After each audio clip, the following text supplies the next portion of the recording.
스가랴서 9장은 어제 살펴본 대로 스가랴 선지자 시대로부터 200년 후에 있을 아직 나타나지 않은 그리스의 알렉산더 대왕에 대해서 무서울만큼 정확하게 예언을 하고 있는 부분입니다.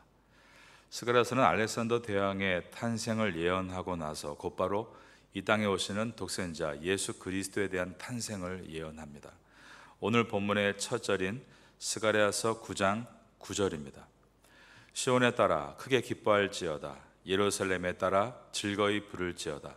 보라, 내 왕이 내게 임하시나니 그는 공의로우시며 구원을 베푸시며 겸손하여서 나귀를 타시나니 나귀의 작은 것 곧 나귀 새끼니라. 예수님께서 3년의 공생애를 마치시고 마지막 한 주일간에 예루살렘 성에 입성하십니다. 9절에 나와 있는 시온의 딸, 즉 이스라엘 백성들은 크게 기뻐하며 예수님을 열렬히 환호했습니다. 그런데 예수님은 과거 알렉산더 대왕이 흰말을 타고 입성한 것과 같이 화려하게 입성하신 것이 아니라 어린 나귀 새끼 한 마리를 타고 예루살렘 성에 입성하셨던 것입니다.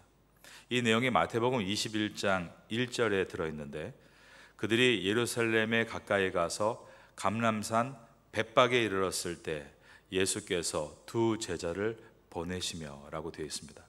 벳박이라는 곳은 예루살렘에서 불과 1.5km 떨어진 저희 교회에서 저 앞에 있는 구청까지밖에 안 되는 거리입니다. 이때 예수님은 두 제자를 보내시면서 내가 탈 나귀를 끌고 오라라고 말씀하셨습니다. 너희가 맞은편에 가면 며 있는 나귀와 나귀 새끼를 만나게 될 텐데 풀어서 내게로 끌고 오라라고 하신 것입니다. 그리고 주인이 묻거든 주인이 얼마나 당황하겠습니까? 가져가겠다고 한 말이죠. 그럴 때 주가 쓰시겠다라고 말하라라고 하셨습니다. 정말로 가보니까 나귀와 나귀 새끼가 매여 있었고 주인에게 주가 쓰실 것이다라고 하자 아무런 대답 없이 그 나귀를 준 것입니다. 마태복음이 이 내용을 자세하게 기록하는 이유는 나귀 새끼 한 마리까지도 하나님의 예언을 성취하기 위해서 섭리 가운데 준비된 것임을 보여주기 위해서입니다.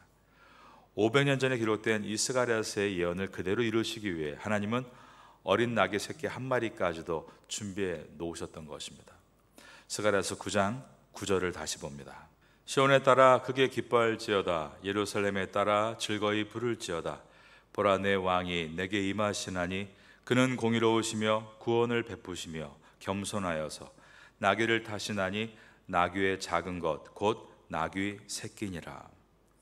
여러분, 성경을 자세히 보면 예수님은 한 번도 짐승을 타고 움직이신 적이 없습니다. 예수님은 말씀을 전하시기 위해서 다닐 때마다 항상 걸어 다니셨습니다.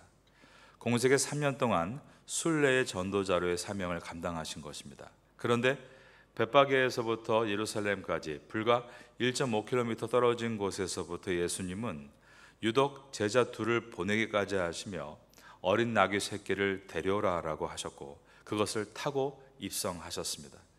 왜 예수님은 마지막 순간에 걷지 않으시고 어린 나귀 새끼를 타고 들어가려고 하셨을까요? 그것은 왕은 입성할 때 걸어가지 않고 말을 타고 입성해야 하기 때문입니다. 그러면 예수님은 왕이시라는 뜻인데 왜 하필이면 건장한 큰 말도 아니라 나귀를, 그것도 어미 나귀가 아니라 함께 끌려온 나귀 새끼를 타고 가신 것일까요? 그것은 세상의 임금처럼 자기의 야망을 이루기 위해 군림하는 왕이 아니라 인류를 구원하시기 위해 생명을 희생하는 겸손의 왕으로 오신 것을 나타내려고 하셨던 것입니다.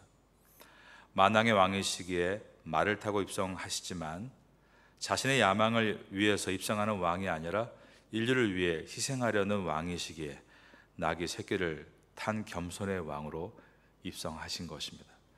예수님께서 입성하실 때 수많은 군중들은 종려가지를 들고 환영하며 흔들었습니다. 그리고 자기의 겉옷을 벗어서 예수님이 타고 가시는 나귀 앞에 펼쳐 놓았습니다. 팔레스타인 지역의 주민들에게 겉옷은 매우 중요한 물건이었습니다. 겉옷은 낮에는 뜨거운 햇빛을 막아주고 밤에는 차가운 사막의 냉기로부터 보호해주는 이불 같은 역할을 한 것입니다. 생명을 보호해주는 아주 중요하고 값비싼 물건이었습니다. 그것을 예수님이 지나가시는 나귀 발굽 밑에 깐다는 것은 예수님을 왕으로 숭배하는 것이고 철저하게 그분께 복종하겠다는 표현이었습니다. 그러나 그들은 자신의 뜻을 이루기 위해 예수님을 이용하려는 것이었지 결코 예수님의 뜻을 복종하려는 것은 아니었습니다. 예수님께서 오늘 예루살렘을 입성하시기 200여 년 전인 주전 165년 유다 지파 안에 있는 마카비 가문은 그 당시 이스라엘을 괴롭히던 시리아를 몰아내고 이스라엘을 독립하게 만들었습니다. 헬라의 안티오코스 에피파네스라는 왕이 예루살렘을 어지럽힐 때 마카비 가문이 나서서 그들을 몰아냈던 것입니다. 그때 사람들이 열렬히 예루살렘 성문의 앞에서 환영할 때 마카비 가문의 대표였던 유다라는 인물이 말을 타고 입성하게 됐고 그들은 그를 환영하면서 종려 가지를 흔들었던 일이 있습니다. 그러므로 예수님께서 예루살렘 성 입구에 도착하셨을 때 군중들이 종려 가지를 들고 호산나, 그 뜻이 호시아나, 우리를 구원하소서라고 외치는 것은 과거 마카비 가문이 우리를 헬라의 지배로부터 벗어나게 해준 것처럼 지금 당신은 우리를 로마의 지배로부터 벗어나게 해달라라는 요청이었습니다. 그런데 예수님은 아주 우스워 보이는 일을 하신 것입니다. 그것은 어린 나귀 새끼를 타고 입성하시는 것이었습니다. 아마 나귀 새끼가 작으니까 발이 이렇게 막 걸리면서 가지 않았을까 생각이 듭니다. 그런데 예수님은 태어나실 때도 또 우습게 태어나셨습니다. 구유에서 태어나셨다. 이것을 중세시대 때 아름답게 성화로 그려서 미화했지만 실제 모습은 결코 아름답기가 불가능합니다. 군대 진영에 있는 커다란 말의 여물을 먹는 구유가 아니라 요셉과 마리아가 베들레헴에서 잠잘 곳을 얻지 못해 들어갔던 그곳은 나귀가 머무는 곳이었습니다. 예수님은 나귀의 구유에서 태어나신 것입니다. 그리고 예루살렘 성에 입성하실 때도 말의 안장을 지우고 타신 것이 아니라 나귀, 그것도 나귀 새끼를 타고 가셨습니다. 그런데 그 이유를 예수님 시대로부터 500년 전에 기록된 오늘 본문 스가랴서 9장에서 예언하기를 그 이유는 예수님께서 겸손의 왕으로 오시기 위해서였다라고 되어 있는 것입니다. 겸손하여서 나귀를 타시니 나귀의 작은 것 곧 나귀 새끼니라. 이처럼 예수님께서 초림하시는 모습은 겸손의 왕이었습니다. 13절을 보겠습니다. 내가 유다를 당긴 활로 삼고 에브라임을 끼운 화살로 삼았으니 시온아 내가 내 자식들을 일으켜 헬라 자식들을 치게 하며 너를 용서의 칼과 같게 하리라. 여기서 헬라의 자식이란 알렉산더 왕의 후예들입니다.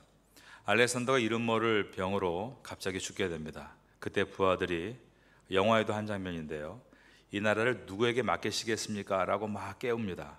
그러자 알렉산더 대왕이 토이 크라티스 토이, 가장 강한 자에게 라는 말을 남기고 죽었습니다. 그러므로 그의 부하였던 카산더, 리시마쿠스, 셀류쿠스, 톨레미, 이 네 장수를 필두로 그리스의 대제국이 4개의 나라로 갈라집니다. 예수님께서 초림하시기 전에 세상이 4분화됐던 사건입니다. 그 중에 셀류쿠스 왕조에서 적그리스도의 모형이라고 할 수 있는 안티오쿠스 에피파네스 4세가 나타납니다. 적그리스도란 하나님을 모독하고 하나님을 믿는 성도를 박해하는, 그래서 자기를 숭배하게 만드는, 미혹하는 자를 총칭한다라고 말할 수 있습니다. 안티오코스 에피파네스가 적그리스도의 모형이라고 하는 이유는 그냥 이스라엘을 점령하고 정치적으로 탄압하고 양식을 약탈하면 되는데 그는 믿음을 금지시켰던 것입니다. 하나님의 성전에 돼지 피를 뿌렸습니다. 하나님께 드리는 예배를 다 금지했고 우상을 숭배하게 명령했습니다. 그러자 유다 지파 중에 마카비 가문이 봉기를 일으킵니다. 안티오코스 에피파네스의 군대와 싸워서 승리하고 예루살렘을 다시 탈환했습니다. 이 내용을 정확하게 예언하고 있는 것이 바로 13절인 것입니다.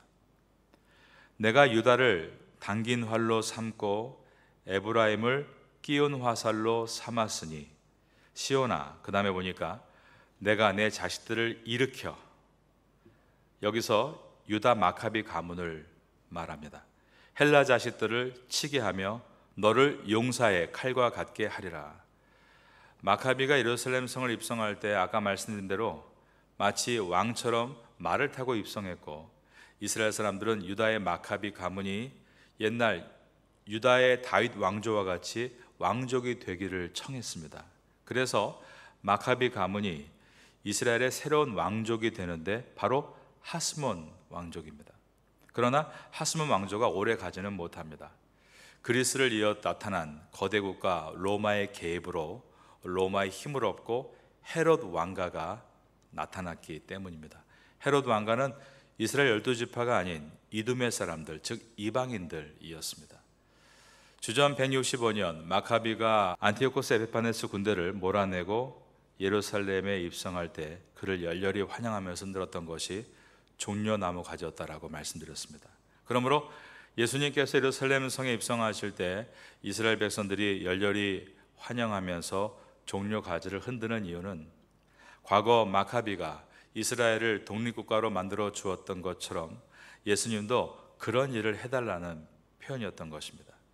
스가랴서는 역사를 가로지르면서 내 왕의 출현을 예언하고 있습니다. 첫 번째가 헬라 문화로 세계를 정복하려고 했던 알렉산더 대왕입니다. 두 번째가 적그리스도의 모형이었던 안티오코스 에피파네스입니다. 세 번째가 마카비 가문인 하스몬 왕조를 예언했고, 마지막 네 번째로 진정한 왕이신 예수 그리스도를 예언했습니다. 스가랴서는 이와 같이 내 왕을 예언하고 있습니다. 알렉산더는 흰말을 타고 거대한 대군을 이끌고 지축을 흔드는 군마 소리를 내며 입성한 왕이었습니다. 그런데 예수님은 낙의 새끼를 타고 입성한 왕이셨습니다. 알렉산더는 전복자로 온 왕이었습니다. 그러나 예수님은 해방자로 오신 왕이셨습니다. 16절입니다. 이날에 그들의 하나님 여호와께서 그들을 자기 백성의 양떼같이 구원하시리니 그들이 왕관의 보석같이 여호와의 땅에 빛나리로다. 러셀 드롱이라는 학자가 예루살렘을 입성한 알렉산더와 예수님 둘을 비교하면서 다음과 같은 말을 했습니다. 알렉산더는 왕궁의 화려함 속에 출생했지만 예수님은 말구유에서 나셨다. 알렉산더는 왕의 아들로 태어났지만 예수님은 목수의 아들로 태어났다. 알렉산더는 왕자 위에서 경배받는 왕으로 죽었지만 예수님은 십자가 위에서 조롱받는 왕으로 죽었다.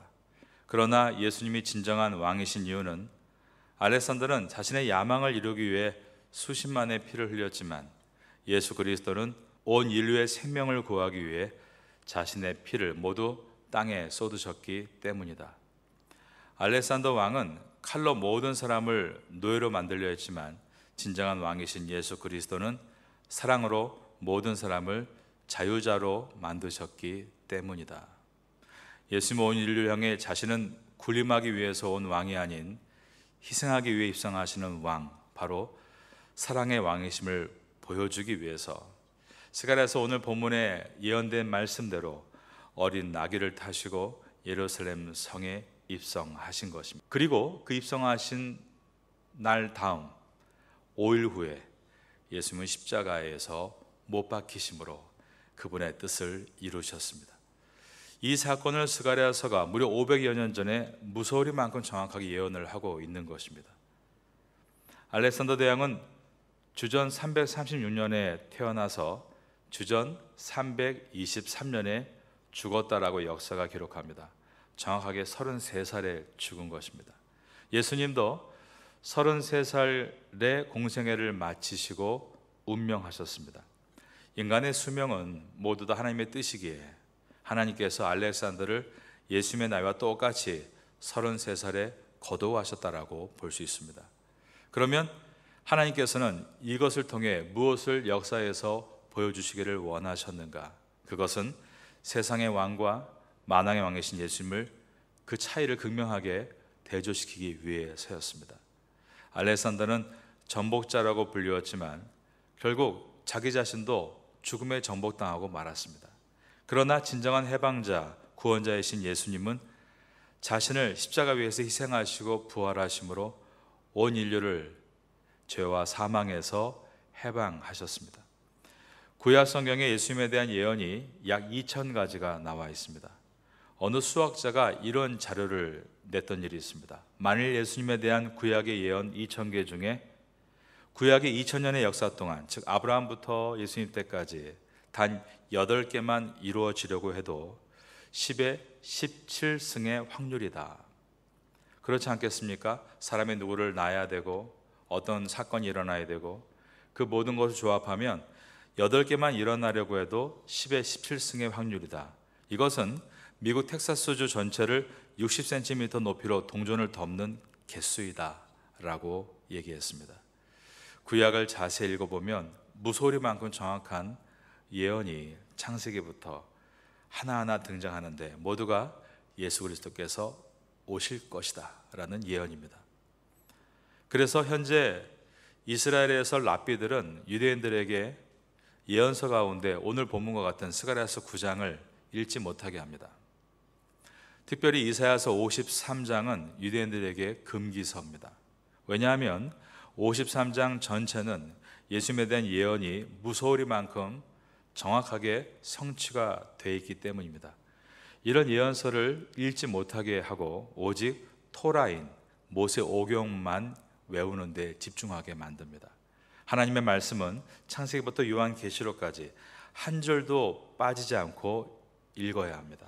스가랴서를 지나면서 하나님 말씀의 위대함을 우린 점점 체험하게 될 것입니다. 이러한 은혜가 우리에게 임함으로 절대로 부정할 수 없는 예수님의 진리를 여러분 마음속에 담게 되시기를 주님의 이름으로 축원합니다.